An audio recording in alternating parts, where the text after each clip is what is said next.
Welcome to Personhood Florida's monthly live stream here on Facebook and YouTube.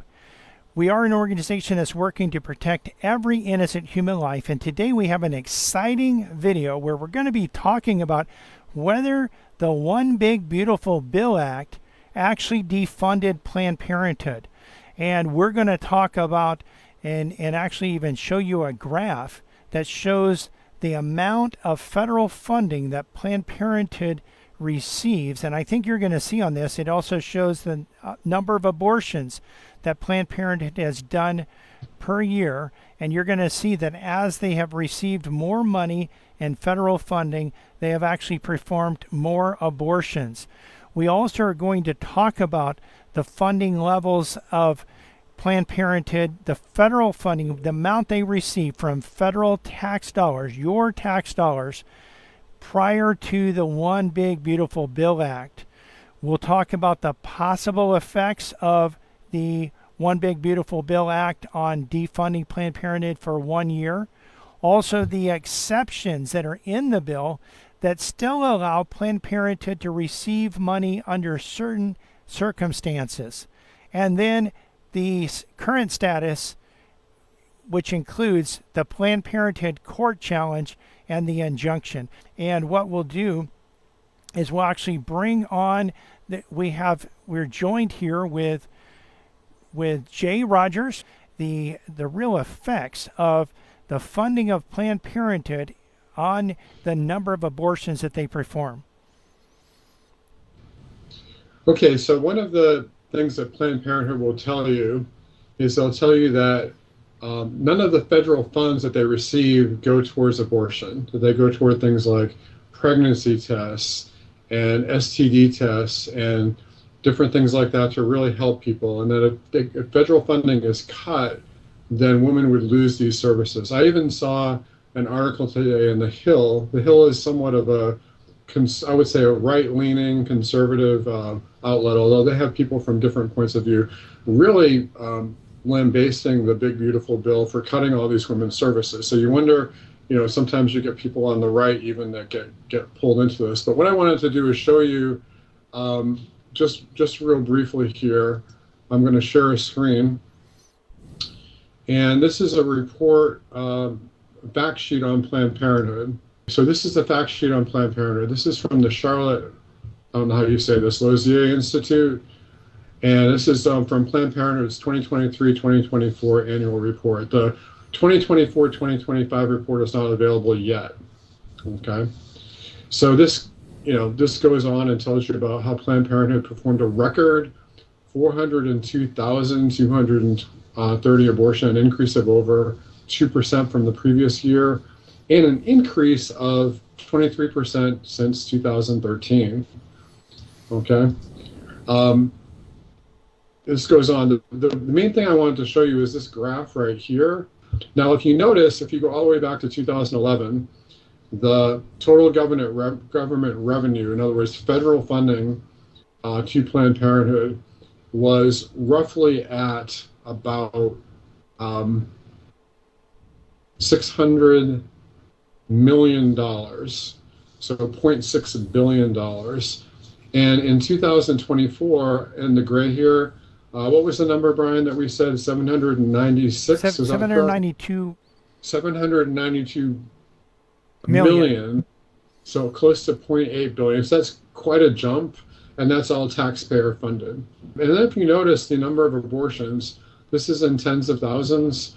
So when we see that 3.5, what that is that's 350,000 abortions per year.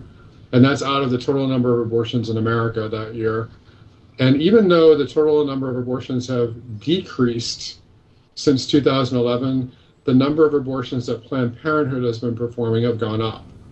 So now it's roughly at 400,000. So over half of the abortions that are recorded as abortions that are reported to the federal government are performed by Planned Parenthood. At the same time, the number of patients that they've been seeing has really plummeted. It's gone from 3 million down to about 2 million. Okay, and this is what this report says here. So, we'll put the links to this. People can look at this for themselves. But that's the result of tax money. Now, when Planned Parenthood says that, well, we don't use federal funding for abortion, one thing you have to remember is that all money is fungible. And what that means is that when you, for instance, if you were to run a business and your revenue for your business was, $600,000 a year, and I came along and said, well, guess what? We're going to give you a grant, and we're going to give you, $400,000 a year, but you can't use it for this. That doesn't really matter because you could just move some of the money that you were already paying for that particular thing over to other things that you'd like to do. So essentially, even though that money supposedly does not go directly to abortions, it frees Planned Parenthood up to get people into the clinic. It gets young girls in there to get birth control. And when they get birth control, obviously they let them know we also offer abortion services. It lets them go out to schools, send out, hire a representative to go out to high schools like we have in Orange County here or in Orlando, to go out and talk to students about, and they're not supposed to talk about abortion, but we've seen how they get around that. So there's all kinds of things that Planned Parenthood can do with that money to get people into the clinic, and then that allows them to perform more abortions. The other thing I wanted to mention real briefly here is that even the other thing Planned Parenthood will say is, I said, well, only about 3 or 4% or 2% of our services that we offer are abortions. But if you go to a 990 form, like I did that there was a clinic here in Orlando, Central Florida, Planned Parenthood. I looked at their 990 forms, and I saw that about 1/3 of their revenue, in other words, 1/3 of the money that they had coming in, came in from surgical services. Okay, so even though they'll say, well, only 2 or 3% of the services that we offer, the percentage of the money that's coming in, a very large portion of that is from abortion. So what we're doing is we're funding Planned Parenthood to stay in business, to perform all of these services. And then what they're able to do with that is they're able to leverage that to be able to get a lot of money in performing surgical abortion, chemical abortion, and so on. What we've seen is the number of patients they're serving going down by really about 33%. The amount of money that they're receiving going up, and at the same time the amount of money that they're receiving going up, you also see the amount of abortions, the number of abortions that they're doing. Also, it's almost you see really a rise in the number of abortions that they are performing.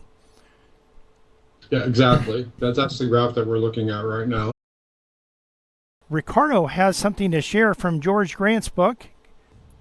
Yes. So when you all were talking about that, I remember George Grant's book, Grand Illusions, that I guess I got the first edition. The second edition, which came out in 1992, addressed this issue in particular. And the quote, I think, is the money quote. Now, again, think about this. This was 1992. This was the status quo, and I quote, "What is not widely known, however, is that those Title X appropriations represent only a small portion of Planned Parenthood's taxpayer largesse. There are some 18 additional federal statutes, as well as hundreds of state and local measures that authorize public expenditures and support for, quote, family planning, unquote, programs, policies, and procedures. So, for instance, even during the, quote, pro-life, unquote, Republican administrations, Planned Parenthood clinics, affiliates, and chapters received annual federal funding under the $17 million Title V provision of the Social Security Maternal and Child Health Program. Each year, they received federal funding under the $9 million Medicaid Appropriations Bill, and that's primarily what we've been talking about with the One Big Beautiful Bill. In addition, those clinics, affiliates, and chapters benefited each year from the government's $8 million contraceptive development splurge, its $3 million expenditure for contraceptive evaluation projects, its $66 million spending spree for, quote, reproductive sciences, unquote, its $14 million spent on demographic and behavioral research, and its $27 million budgeted for community services block grants. And I could go on just talking about their international money that comes in. And he closes by saying this is a lot of money. And that's a lot of money, a lot of your money, and a lot of my money. And it's getting worse with each passing moment. Planned Parenthood is not, by any stretch of the imagination, a privately funded, nonprofit family planning organization. It instead is one of the largest, if not the largest, publicly funded multinational collectives the world has ever seen. We simply cannot pretend otherwise. And Planned Parenthood, those figures are 33 to 35 years old, so then the amounts, exactly. those amounts of funding have gone up over the years. And so when we're looking at the one big beautiful bill, originally the House version did have the defunding of Planned Parenthood, or the defunding of organizations that support abortion for 10 years. In the Senate version, that was reduced to 1 year, and so we don't really know what's going to happen after that.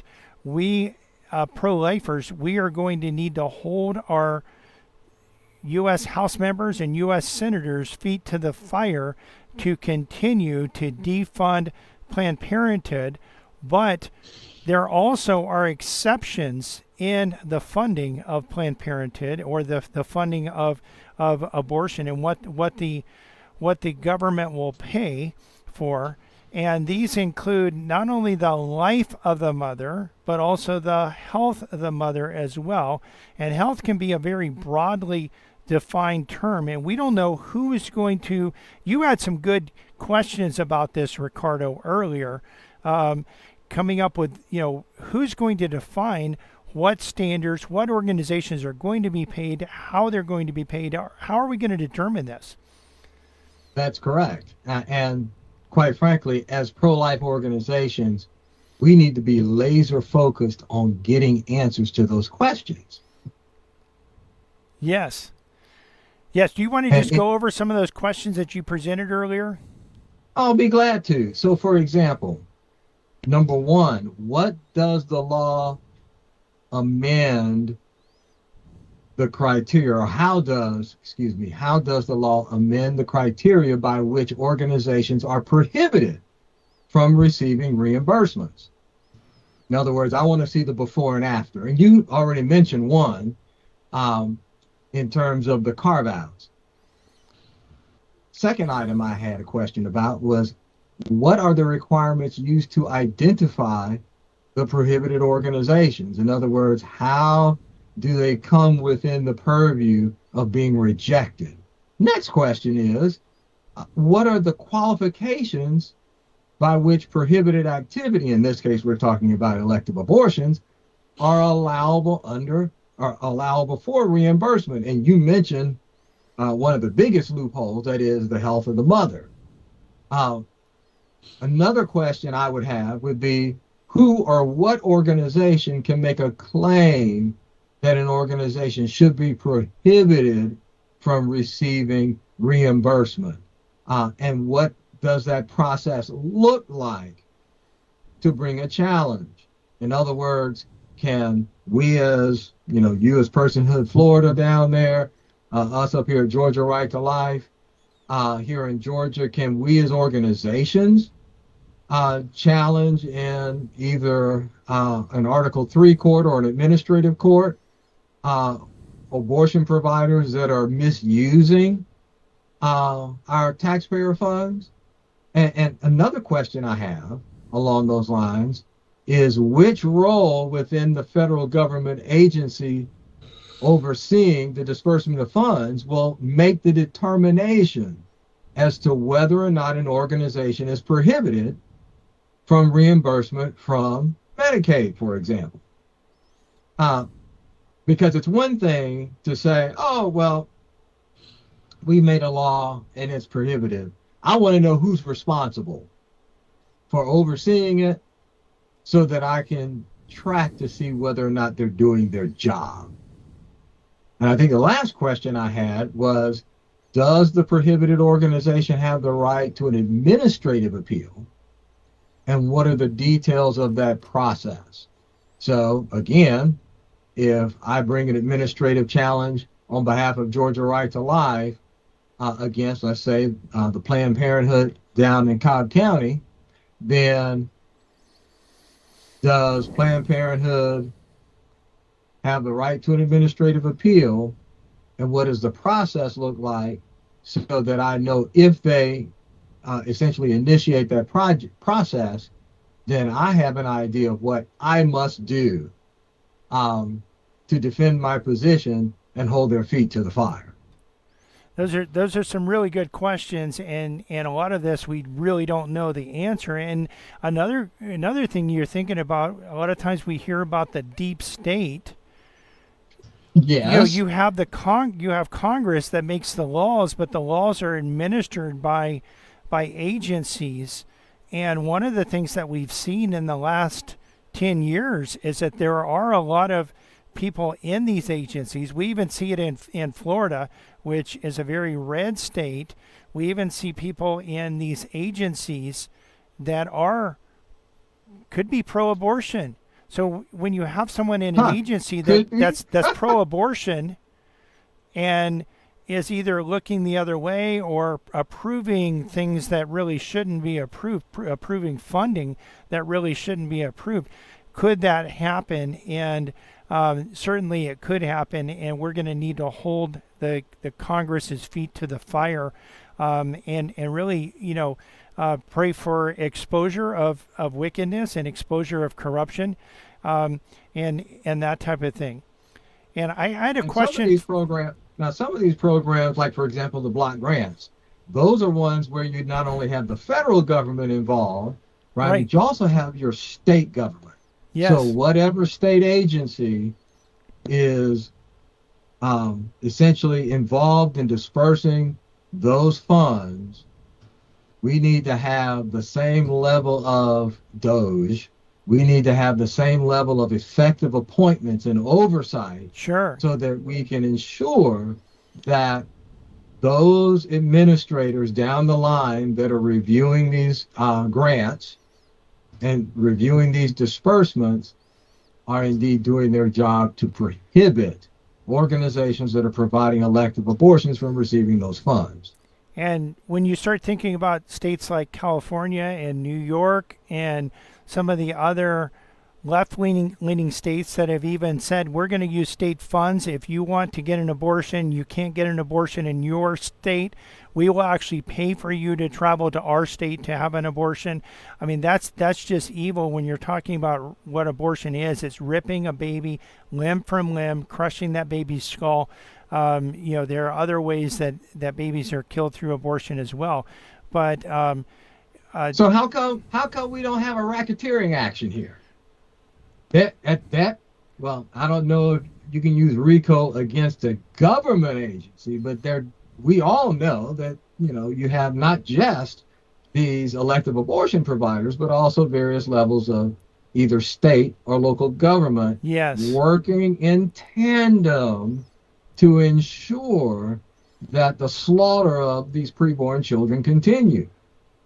It's really sad. And when I was in Atlanta as a missionary to the preborn, I was actually arrested on the sidewalk praying because the police were working basically on behalf of the abortion clinics to actually arrest pro-lifers that were not even blocking the doors, that were just there praying on the sidewalk, peacefully praying on the sidewalk. We were even thrown into solitary confinement for having Bible studies in jail.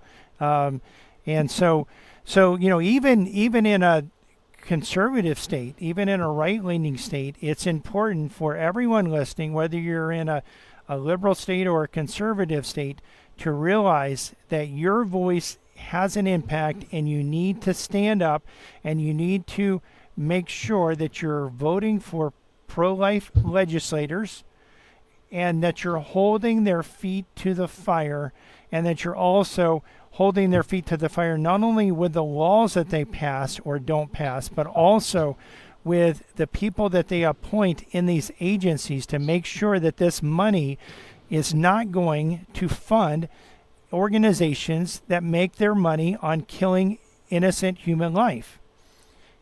Agreed. And this is why personhood education is important, as we can provide that information to not just our supporters, but the general public. It gives us, for example, here in Georgia, as one of the Personhood Alliance affiliates, it not only provides us to kind of set the stage for the discussion. In other words, we want to frame the debate, but also it gives us an opportunity not just to educate, especially individuals running for constitutional statewide office, like the governor, lieutenant governor, the attorney general, and other related offices, that they need to realize that gone are the days when you will get a rubber stamp pro-life helmet sticker just because you have an R behind your name. We want to know, we need to see the same kind of shock and awe that President Trump brought to the table in his first 100 days. We need to see that same kind of shock and awe at the state level. Yes, to protect innocent human life. Yes. I have a question at this point. I wanted to ask Ricardo. I'm going to put up on screen your questions that you asked. Can we get quotes from the law itself? In other words, you were talking about the Big Beautiful Bill, and the Big Beautiful Bill has provisions in it that would defund organizations that provide abortion. And you listed all of these wonderful questions here. And then you were sharing something with me earlier. You were saying that my concern is that most pro-life organizations are not willing to ask these type of questions. I don't want to put you on the spot here, but could you explain what you mean by that specifically? Well, what I mean specifically by that is that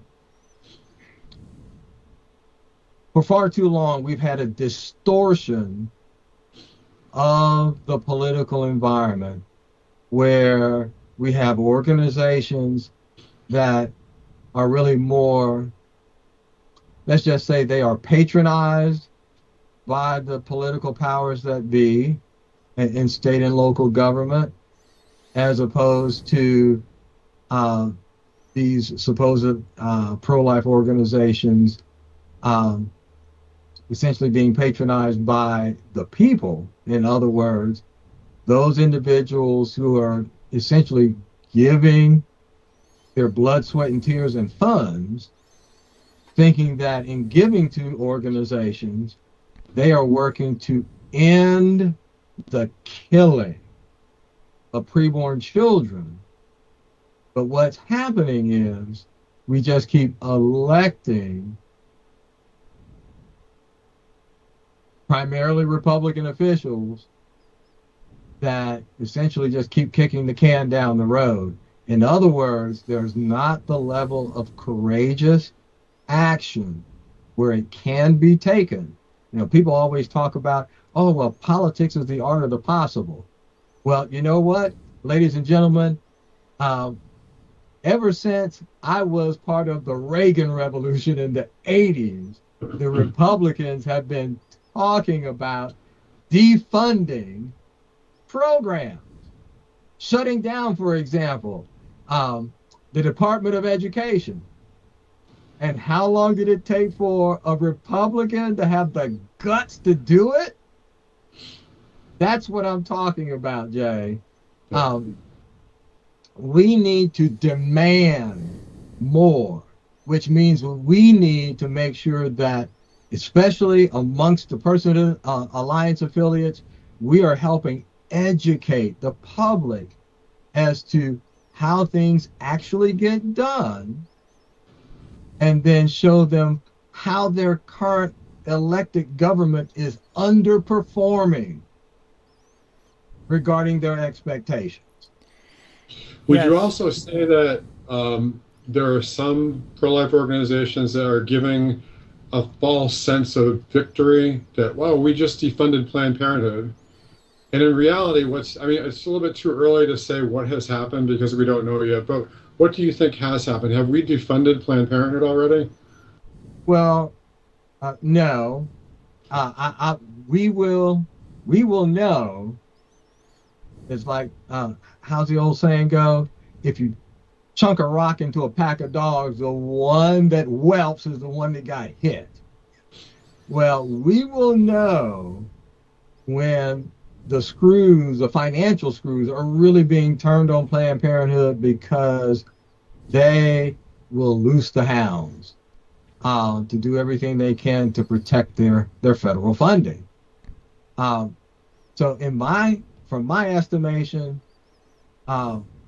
it's way too early to claim victory. Just like, for example, with the laws that were passed either shortly before or shortly after Dobbs, and in particular when those laws survived all their constitutional challenges after Dobbs, that everyone was claiming. You remember that picture of George Bush on the aircraft carrier with the big banner saying "Mission Accomplished"? Yes. Well, see, here in Georgia, with regard to our current abortion restrictions, all we do is just show the graph of the state of Georgia's own statistics that show that after our Life Act survived its challenges with regards to its abortion restrictions, has not slowed down the increase of abortions here in the state of Georgia. So again, that's part of the what I call, and I'm not here to, essentially badmouth people. What I'm trying to do is help people understand that, what they think and what they've heard, whether directly or indirectly, isn't what's happening. And I'll give you a quick example.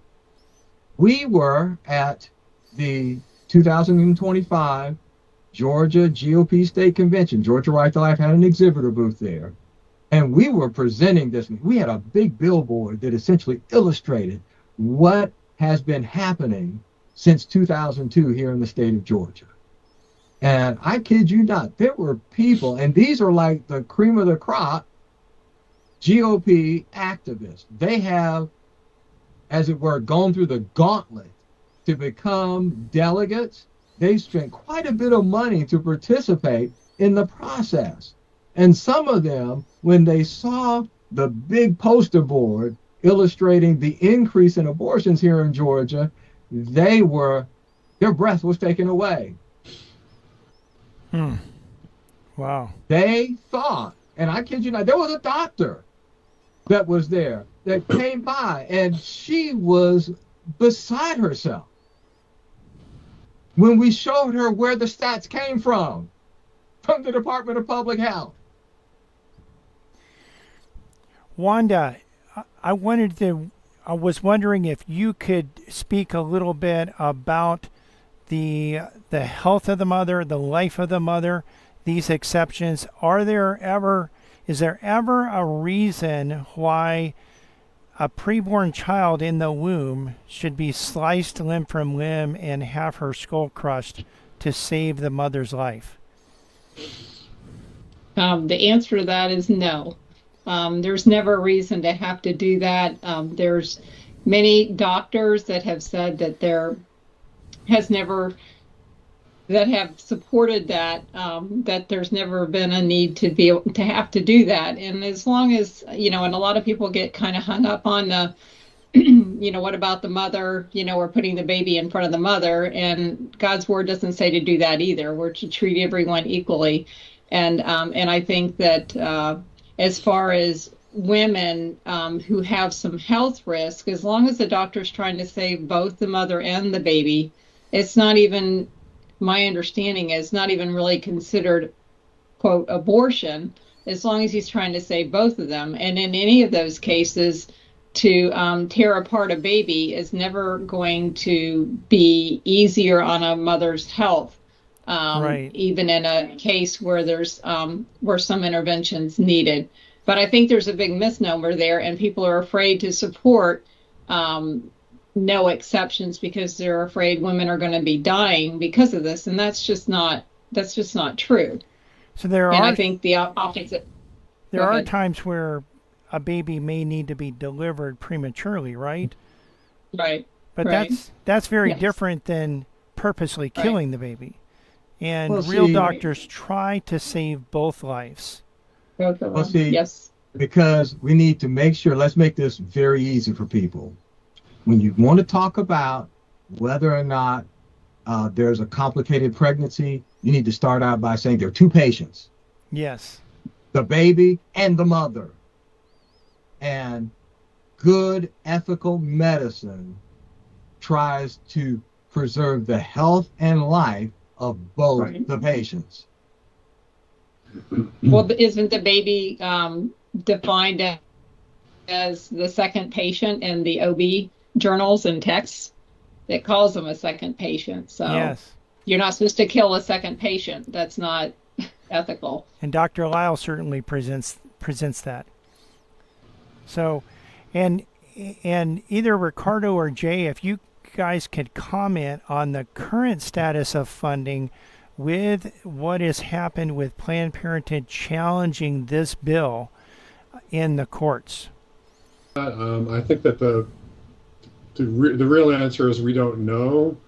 We know that there was 20-something million dollars, depending on which report that you want to listen to, that was immediately cut because of DEI. And maybe Ricardo would like to comment a little bit on that, but DEI basically is diversity, equity, and inclusion.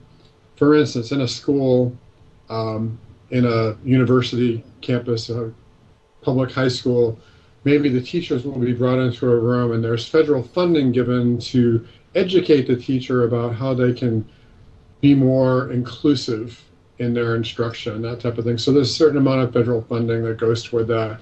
And so Donald Trump, to his credit, pointed out, and many of his supporters obviously as well, have pointed out that this is just part of the whole woke agenda, that this is a way of basically trying to indoctrinate us to extend rights endlessly, and along with these rights come federal funds. So there's special interest groups, and usually liberal special interest groups, that are able to raise money off of this and actually get federal funding. So it becomes like what I call a self-licking ice cream cone. After a while, the idea there is that the money itself goes into programs that indoctrinate people. It makes it so that it's unthinkable not to be inclusive of, transgender students or something like that. Whereas a few years ago, many people would have been very skeptical about that. And so with abortion, the same thing is happening. So that type of those type of educational programs, DEI, and I'm not sure exactly how the funding was allocated, but mainly it was Medicare funding that went toward those types of programs. And that's been cut immediately, but we don't know about the other $792 million. Well, Right. well, specifically, Planned Parenthood, Donald Trump signed this on July 4th, which was a Friday, and on Monday, Planned Parenthood filed an appeal or filed a case in court. Right. With, They sought a temporary restraining order. They found a friendly judge, Tawani, over in the District of Massachusetts, and she granted a temporary restraining order the Monday after, and directing the Department of Health and Human Services to ensure that Medicaid funding continues to be dispersed And to did Planned this Parenthood. was this injunction only for the citizens under her jurisdiction, or was this one of those nationwide injunctions where a local judge or a federal judge that is supposed to be over just a certain region actually impacts the entire nation? Well, I'm sure you probably won't be surprised that it is the latter. Now, here's I guess you could say, the part of the silver lining with all of this is that it's a temporary injunction. It lasts for just 2 weeks. And in particular, the hearing, the last I heard, the hearing where the judge will rule whether or not to extend the injunction was supposed to be today. I haven't had a chance to follow up on that to see whether that hearing actually was had. And quite frankly, I'm hoping that somehow, some way, the Department of Justice is going to step up to the plate and deal rightfully with this before the U.S. Supreme Court. But right now, the funding is continuing, and it's possible That's correct. that the funding may continue. This $792 million a year may very well continue until or unless this goes up to the U.S. Supreme Court, and the U.S. Supreme Court strikes down this judge, if they indeed do strike down this judge. Hopefully they will. But how long could that take? Could they kick the ball down, the can down the road? They're not even in session for a while. They're not going to be in session for a while, I don't think. I've never really known them to come back to session just for a particular case. Well, see, this is why when we were chatting about this earlier, this really is about running out the clock. Yes. Doing whatever they can legally to tie it up in court so that they can continue, as long as they can get a favorable judge that will allow them essentially an injunction that will allow the funding until the case is litigated. Because you're looking at $792 million cut for 1 year with certain exceptions. So we don't know how much of that's still going to be allowed or not, after that ban is in place. We know that probably some of it's going to be allowed during that time. We don't know how much is going to be allowed during that time, but $792 million is cut for 1 year, and currently the cut is not in effect at all. And so what you're going to have is really the funding continuing as the case is fought out in the court. And what portion of that 1 year ban is this going to be fought in the court? We don't know how long this will actually be fought. Could it be that we spend quite a bit of that year actually trying to decide whether they're going to receive the funding or not? And right now they're receiving the funding. Well, I think, Brian, in particular, now's the time for us in the states to turn up the heat on our attorney general's offices. Yes. And as well, because you know what? I mean, yes, everybody wants to focus on the federal stuff. We need our attorney generals to come up to the plate and say, you know what? The Supreme Court has already struck down this kind of over-the-top, unconstitutional behavior. We need to make sure that, you know what? All our states, especially those states, I might add, who have attorneys general who are holding themselves out as pro-life candidates, either for re-election or for election.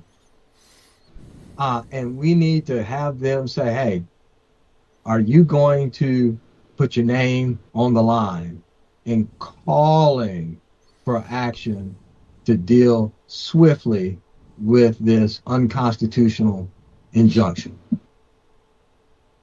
That's right. And we want to thank everyone for in watching this video. Please share this with your friends. Please share it with your, all of your friends. Share it on social media.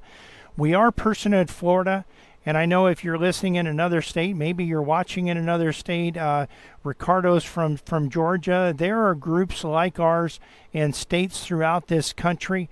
If you want to be involved in ending abortion in your county, in your state, in this nation, contact us. You can comment in the comment sections on our live videos. You can also send us a message on Facebook.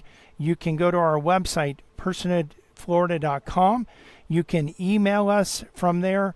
And we want to encourage you to stand for the protection of every innocent human life, and really to stand for defunding Planned Parenthood. We have shown in this video, in this presentation, we have shown that there is a clear and direct correlation to the amount of federal funding that Planned Parenthood receives and the number of abortions they provide. And they are the leading abortion provider in the nation and even in the world.